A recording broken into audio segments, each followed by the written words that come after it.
كريم.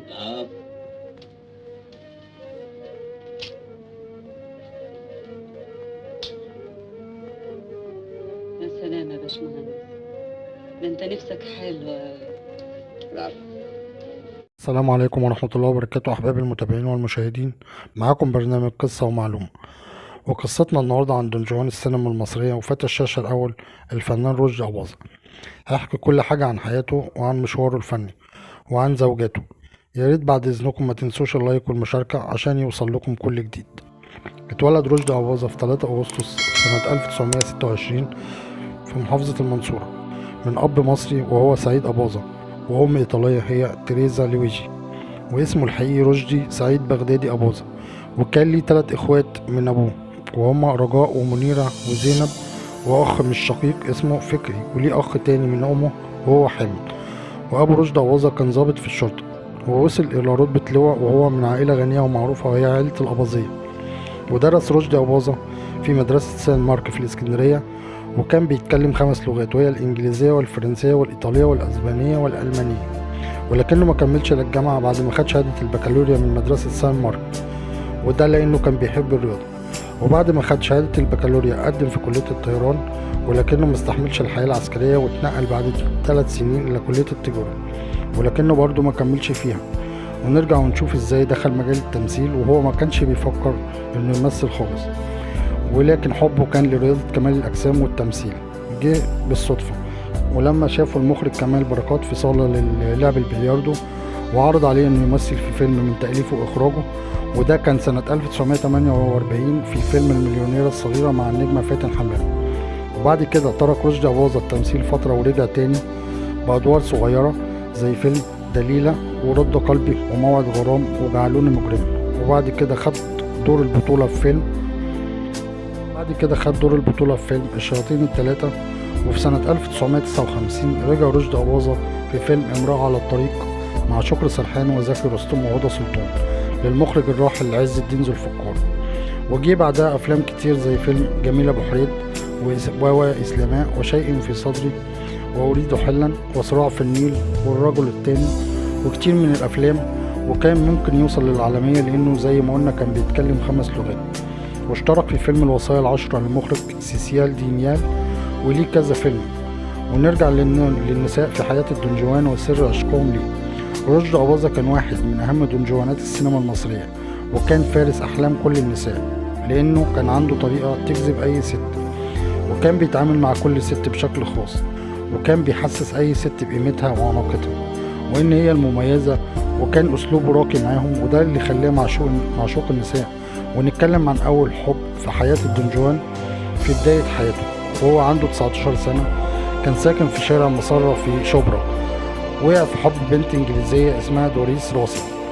استمرت 8 شهور، كانت أصغر منه ب4 سنين، وكانت ساكنة قصاده، وكان أبوها بيشتغل كونستابل في الحرس الإنجليزي، وتوعدوا على الجواز. ولكن قصة الحب ما كملتش، لأن دوريس سافرت مع أسرتها إلى إنجلترا، وسبب سفرها كان الملك فاروق اللي كان بيحبها لأنها كانت جميلة جدا، ولكنها رفضت ورحلوا من الملك فاروق إلى إنجلترا. ودخل رشدي أباظة في حالة اكتئاب لمدة شهور.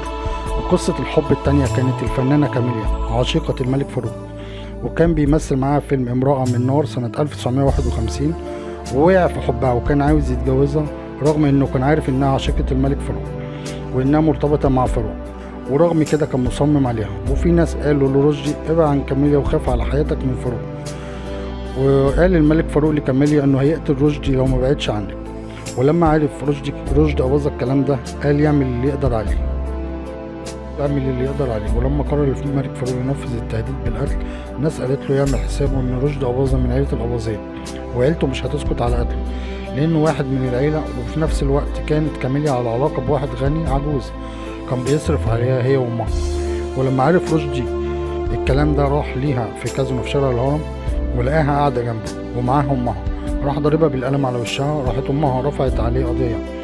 واتفق العجوز الغني مع اكبر المحامين عشان يسجن رشدي أباظة.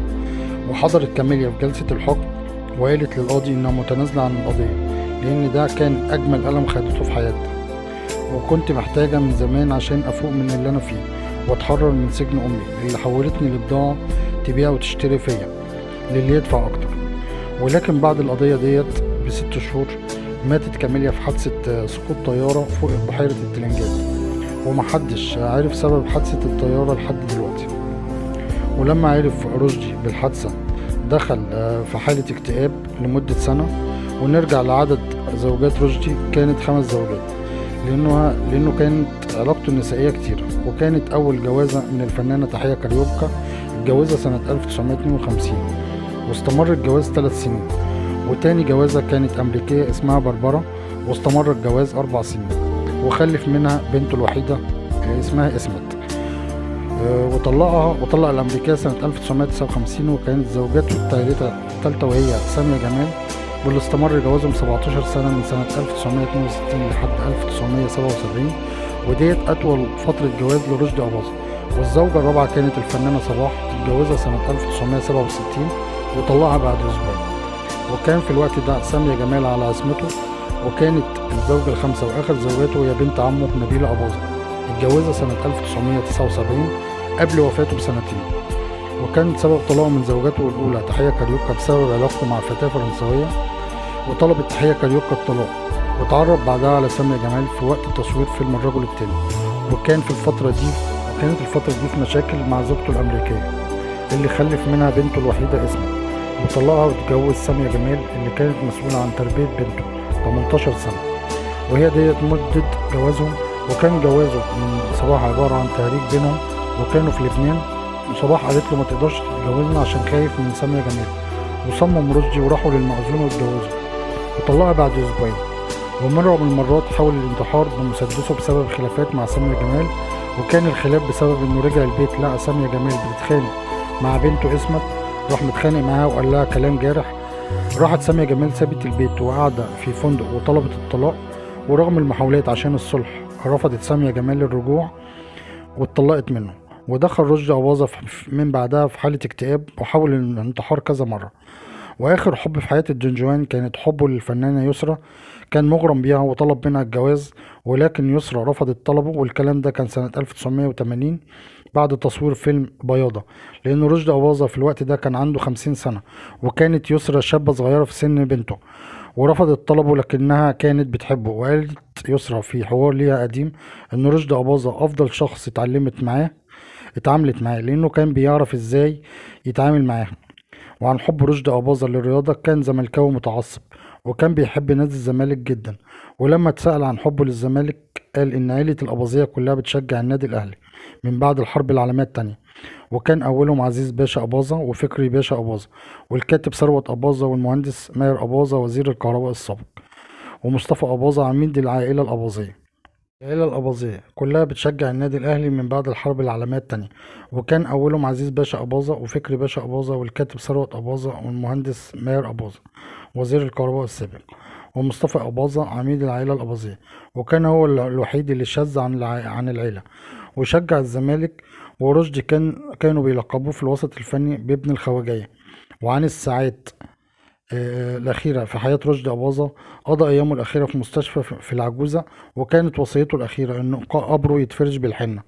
وقبل وفاته ب48 ساعة فاق من الغيبوبة وطلب يشوف حفيده أدهم دياب، وهو أول حفيد لبنته اسمت. واتدهورت حالته جدا، وتوفى رشدي أباظة يوم 27 يوليو سنة 1980 عن عمر 53 سنة بعد معاناته مع مرض السرطان الدماغ. وديت كانت قصتنا مع دون جوان السينما المصرية. وشكرا لحضراتكم على المتابعة. شكرا لكم.